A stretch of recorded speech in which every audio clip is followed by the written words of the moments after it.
Dit le Daf Pehe dans Masechet Nedarim, nous reprenons 4 lignes à la fin du Daf Pe Dalet Amud Bet. La Gemara a une contradiction dans la Mishnah entre les deux parties du dernier cas. C'est-à-dire qu'au début on dit que Kohanim Ulveim Nehenim Li Yitlu Al Kocho. Lorsque quelqu'un fait un éder de ne pas faire profiter les Kohanim et les Lviim, eh bien les Kohanim et les Lviim peuvent venir prendre la Trouma contre son gré.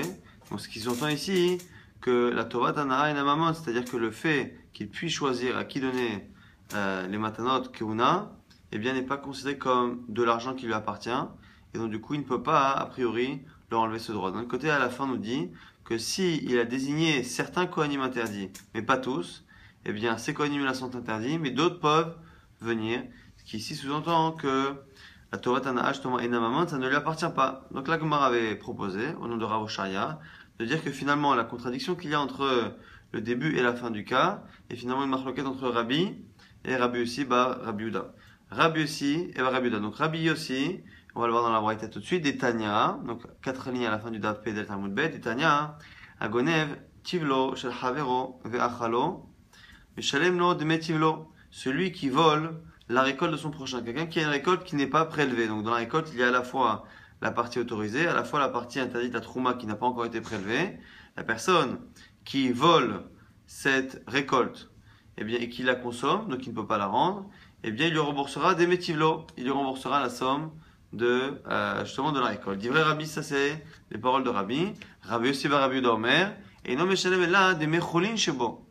Rabbi aussi va Rabbi Uda nous dit que puisqu'il y a une partie de la récolte qui dans tous les cas aurait été prélevée dans l'avenir et aurait dû être donnée au Kohen et dont l'homme n'aurait pas profité, eh bien le voleur qui a consommé cette récolte ne rendra que la valeur de la récolte que la personne aurait pu utiliser de manière effective. Et la Gemara propose du coup, Maïha, Maïlav, mais comme il flaguait, n'est-ce pas que c'est ça la marloquette? Des Rabbi Savar Torah Tana'a Mamon, des Rabbi aussi Rabbi Uda Savar, Torah Tana'a Ina Mamon. La marloquette c'est quoi? C'est que selon Rabbi, Torah Tana'a c'est Mamon, le fait que la personne puisse choisir à qui donner ces fruits-là, cette récolte, eh bien c'est considéré comme déjà du mammon, ça lui appartient, et donc c'est la raison pour laquelle celui qui lui a volé toute la récolte doit tout rembourser, même la partie qui aurait été donnée au Kohanim. Et Rabbi aussi, Rabbi Uda qui dit qu'il ne rembourse pas cette partie-là, pense que ça ne vaut pas de l'argent, ça ne lui appartient pas. Très bien.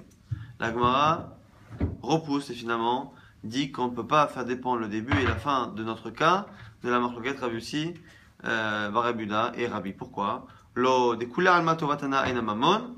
Et là, acha bematanot shelo hurmu kamiflagel. Il m'a dit non, tu n'es pas obligé de dire ça.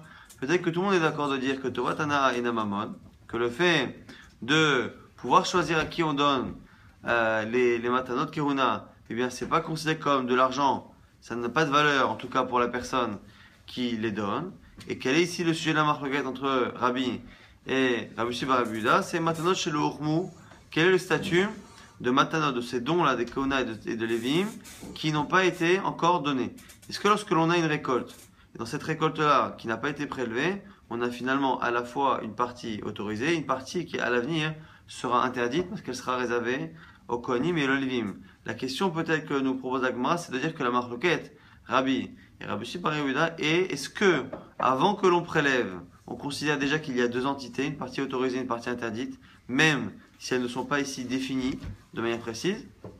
Ou est-ce que tant qu'on n'a pas encore prélevé, eh bien il n'y a pas deux statuts, il y a un seul statut de quelque chose qui est dans l'absolu autorisé, c'est-à-dire qu'il n'y a pas encore de statut vraiment de Issour, c'est-à-dire qu'il n'a pas perdu la possession de la chose. Et du coup, en fonction de ça, on a la marloquette. Celui qui pense que la personne doit tout rembourser, Rabbi pense qu'on doit tout rembourser. Pourquoi? Parce que puisqu'il n'a pas encore réservé la partie pour les Kohanim et les Lévim, il ne s'est pas encore exproprié justement de cette possession qu'il a de ces biens-là, alors que selon Rabbi Yossi bar Rabbi Uda, même s'il n'a pas encore séparé, il n'a pas désigné quelle est la partie qui sera Trouma, eh bien il y a déjà une partie qui est Trouma. Elle n'est pas définie, mais elle existe, et donc du coup, elle lui est retranchée de la valeur totale de la récolte qui est censée lui appartenir. Donc du coup, la marloquette Rabbi Yossi bar Rabbi Uda et Rabbi n'est pas du tout liée au cas de notre Mishnah. La Gemara dit Itovatana et Inamamon, Mali Ormu, Mali Lormu. La Gemara dit mais attends, mais je comprends pas, ça n'a pas sens ce que tu dis. Finalement, Mali Ormu, Mali Lormu, qu'il est retranché déjà la partie pour la Trouma ou pas, au final, on est obligé de dire selon tout le monde qu'il y a une partie de la récolte qui sera réservée au Kohanim et donc qui est interdite. Tout est ével, une partie est interdite. Donc du coup, la Gemara réfute cette explication. Il nous dit que même cela, le fait de dire que la marloquette entre les deux, c'est de savoir est-ce qu'avant même de prélever, ça a un statut ou pas, la Gemara réfute et dit c'est pas possible. Et là-bas, la Inutahama des Rabbi, quand soit Rabanan, les Ganav, Kechid et l'Olignov, la marloquette c'est quoi? Rabbi pense que les Chachamim ont voulu punir le voleur pour justement le dissuader de voler une seconde fois. Et Rabbi Yossi Bar Rabbi Yehuda et Rabbi Yossi Bar Rabbi Yehuda nous dit quoi? Savoir quand soit Rabanan et les Balabait, ici on punit le propriétaire de la récolte, Kechid et l'Olish et les Tivlé, parce que pour pas qu'il ait justement sa récolte non prélevée. Ici en fait on a deux personnes qui techniquement ont été fautives d'une manière ou d'une autre. La personne qui s'est fait voler sa récolte non prélevée est fautive de ne pas avoir prélevé sa récolte. Donc elle a laissé une récolte qui aurait dû être prélevée et qu'elle a laissé le temps, et le temps qu'il la prélève, eh bien elle a été volée. Donc lui est coupable d'une certaine manière. Le voleur évidemment, il n'y a pas besoin d'expliquer que le voleur est coupable du vol. Donc du coup la marque qui est entre les deux, c'est pour qui, pour éduquer qui les Chachamim ont modifié le din. Selon Rabbi, eh bien on a fait payer le ganav, le voleur, on lui a fait payer toute la valeur de la récolte, même la partie qui sera donnée au Kohanim. Pourquoi? Eh bien pour que ça lui serve de leçon et qu'il évite de voler, même si techniquement il n'a pas occasionné de perte à la personne, qui est 100% de la valeur qu'il a volée, eh bien on lui fait payer 100% pour justement le décourager de voler une seconde fois. Et Rabbi Yossi Bar Rabbi Yehuda dit non, on ne fait pas ça, on enlève justement la partie des Kohanim, parce que justement ça permet de faire en sorte que la personne qui n'a pas prélevé à temps soit punie. Du coup, puisque finalement la marloquette Rabbi Yossi Bar Rabbi Yehuda et Rabbi est expliqué différemment que ce qu'avait dit Rabbi Oshaya, finalement on n'a toujours pas d'explication sur notre Mishnah. Pourquoi dans notre Mishnah, à un moment donné, on nous dit que celui qui fait un éder par rapport au Kohanim, eh bien les Kohanim ne peuvent lui prendre la trouma justement contre son gré. Et d'un côté, s'il a désigné des Kohanim, précisément, ceux-là sont interdits et les autres peuvent venir prendre la trouma. La Gemara répond Rava Amar, Shane Trouma, Nainuta Amad et Iklo al Kocho. Pourquoi la trouma finalement? C'est particulier que la trouma, ils peuvent venir lui prendre contre son gré. Mishum des trouma, l'Ochazia et là la Kohanim. Parce que la trouma n'est réservée qu'au Kohanim. Lui ne peut rien faire avec cette trouma. Donc comme il y a une partie de la récolte qui est trouma, si elle est trouma et qu'il est interdit au Kohanim, eh bien ça n'a pas de sens. Il ne peut pas l'interdire réellement au Kohanim. Donc quand il dit que la trouma est interdite au Kohanim, en fait c'est une manière qu'il a de s'empêcher de choisir à qui il donne. C'est comme si c'était exproprié de ce droit qu'il avait de donner à un Kohen précis ou pas. Mais finalement, le fait que ça appartienne au Kohanim, il ne peut rien y faire.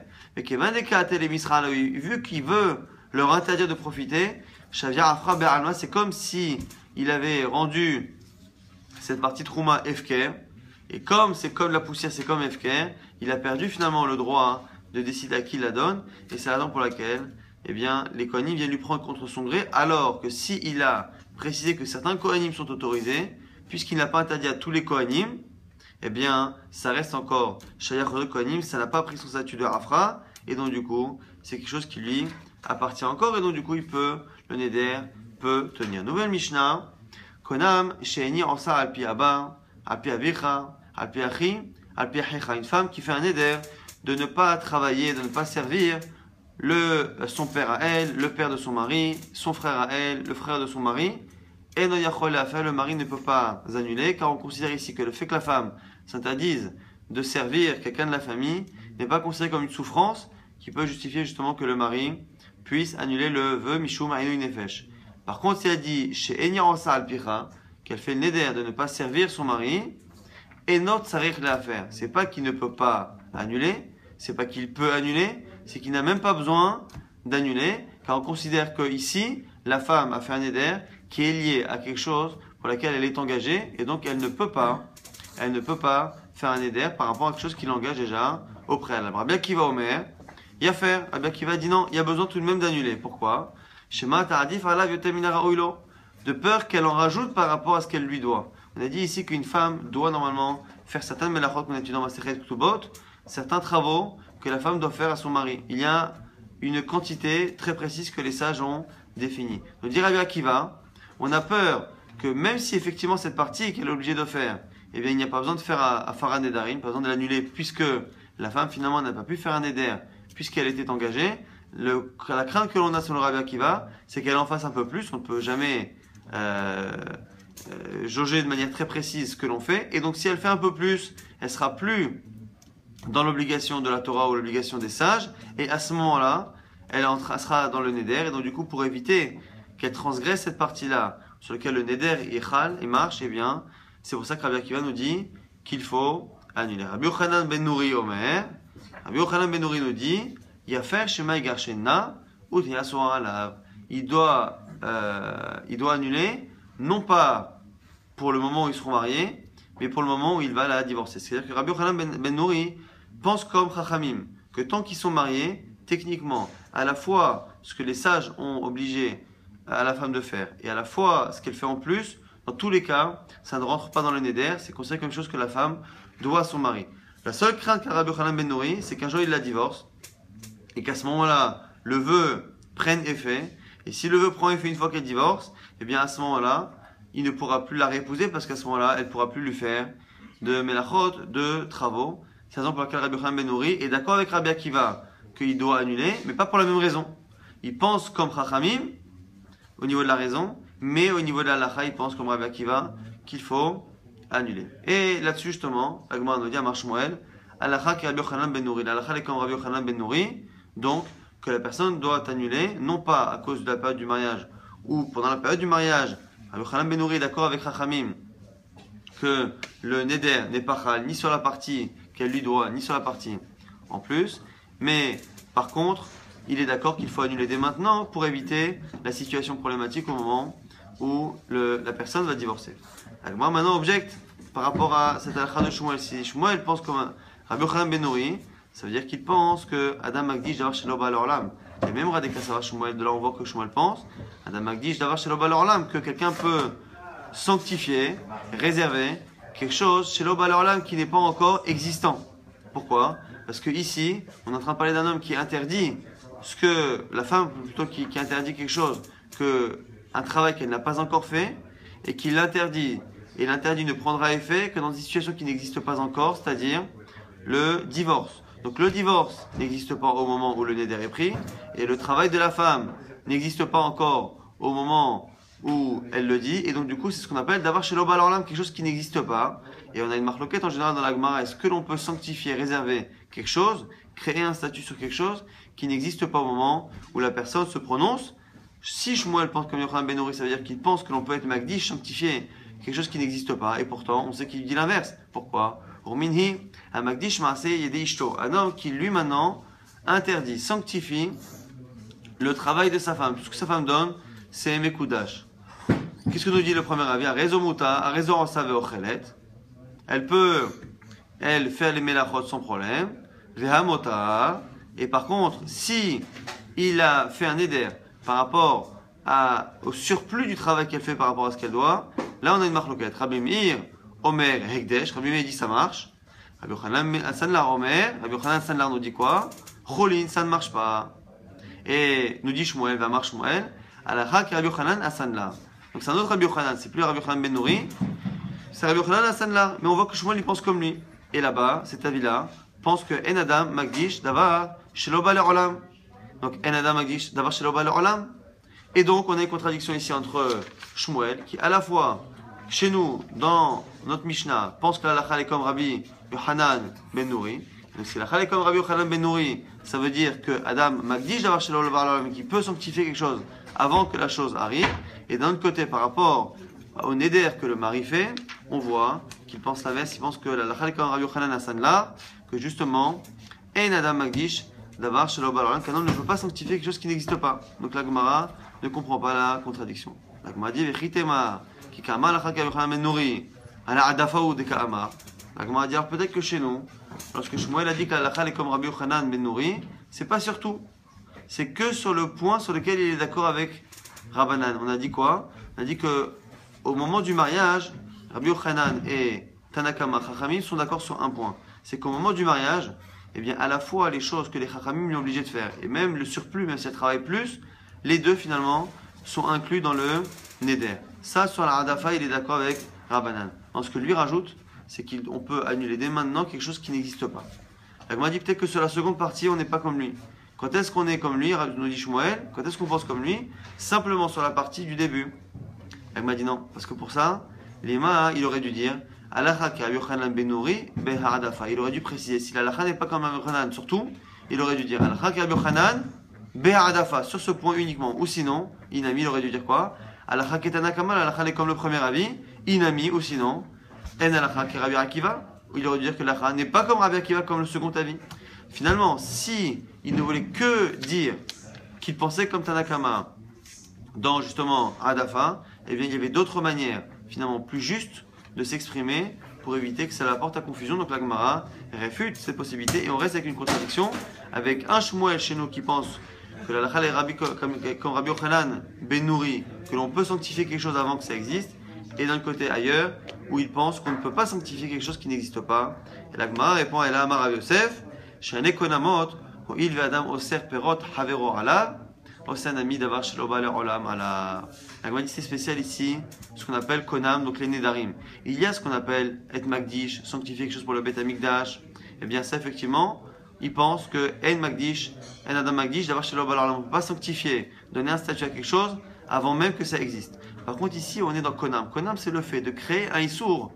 Il n'y a pas ici de Ekdesh au sens propre du terme. Et donc ce Ekdesh est particulier à tel point que l'on peut même interdire à quelqu'un d'autre quelque chose qui nous appartient.